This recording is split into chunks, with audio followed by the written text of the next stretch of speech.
Mr. Chair, gusto ko munang bigyan ng context yung aking tanong. Mr. Chair, may mga rights defenders, lawyers, alternative media, civic leaders, at maging isang think tank na nag-file ng administrative and criminal cases with the Office of the Ombudsman against several ex-officio members of the NTF-ELCAC. First to file their complaint noong February 2020, ay accused si Major General Parlade Jr., former PCOO Yusek Badoy, and former National Security Advisor Esperon for violating Republic Act 6770 for committing unreasonable, unfair, oppressive, or discriminatory acts. Also, Mr. Chair, on June 2020, Major General Parlade was also filed with a case, no, because of violating the anti-graft law and the administrative code. Meron pa, Mr. Chair, December 2020, lawyers naman po nag-file din ng administrative complaint against Mr. Parlade, Ms. Badoy, and Mr. Esperon. Also, 2 days after, from human rights groups, nag-file din po ng criminal and administrative case against Mr. Esperon, Mr. Parlade, Ms. Badoy, and then PCOO ASEC Mocha Yuson for violating Republic Act 9851 in relation to the principle of distinction under international humanitarian law. Also, Mr. Chair, December 2020, pa rin, administrative complaint against former NICA Director General Monteagudo, former Defense Secretary Lorenzana, and former Interior Secretary Anyo, no, for violating the Code of Conduct and ethical standards for public officials and employees.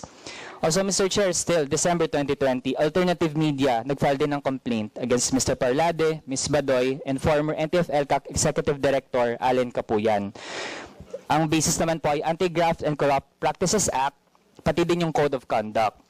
In summary, Mr. Chair, 6 administrative complaints from various organizations and 2 criminal complaints pending before the Office of the Ombudsman. May we ask, Mr. Chair, ano na po ang status ng 6 na administrative complaints and 2 criminal cases? Since ang last po doon sa ating na-enumerate ay na-file pa noong December 2020.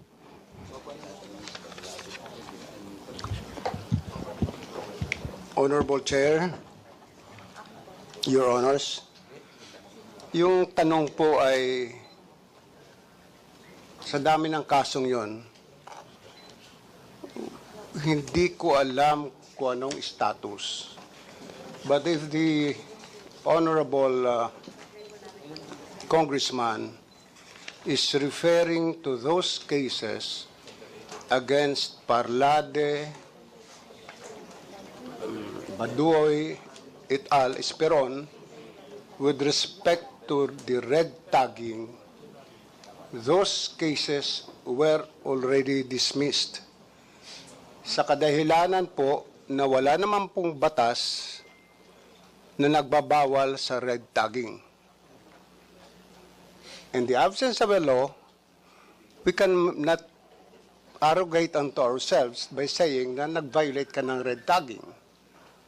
Red tagging po ang pinag-uusapan, but I am not really sure if this is the one that is being referred to by the Honorable Congressman Manuel.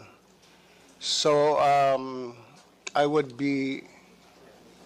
appreciate kung bibigyan po ninyo kami ng listahan, and I will inform you the status of those cases.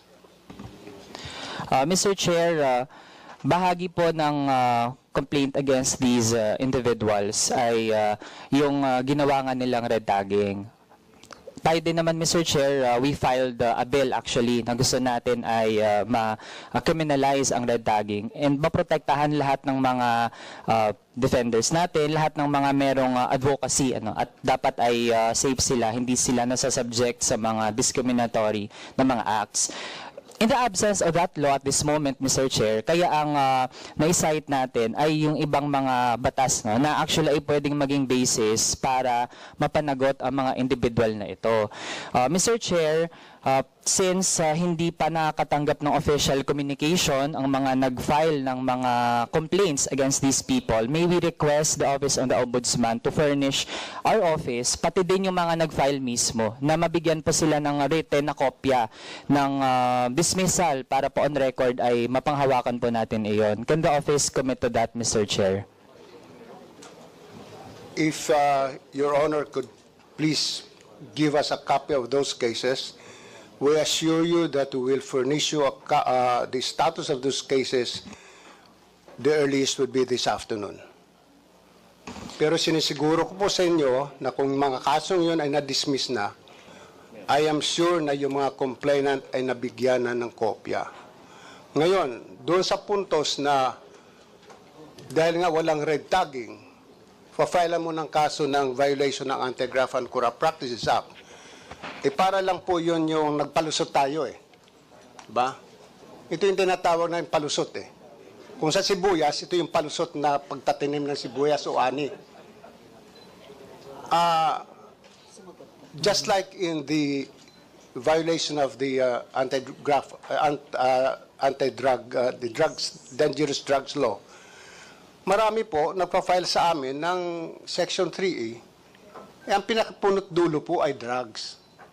So wala ho kami jurisdiction doon. So ginagamit, may mga pagkakataon po, ginagamit ang ombudsman. Sana wag naman po ganun. Dahil hindi naman po ang ombudsman karakarakan mag-action sa inyong mga kaso na wala naman talagang kinalalaman. Sa kadahilanan lang, magpa-file kayo ng kaso dahil ang respondent ay isang sikat na tao, mataas ang posisyon sa gobyerno. Binibigyan din po namin ng pansin yung mga kaso na pinafile ng mga mahihirap.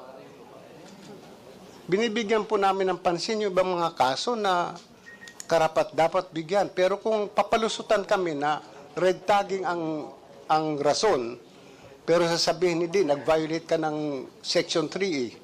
Because Section 3 says undue injury to the government or the individual. Yan ang cause ng undue injury na yon. Kung red tagging, wala akong binayulate na batas. Yun lang po, I would appreciate if the Honorable Congressman Manuel could give us a list of those cases and we will immediately. I'll call the office now and give us a status of those cases. And I assure you, before the end of the day, you'll have a copy of the status of those cases.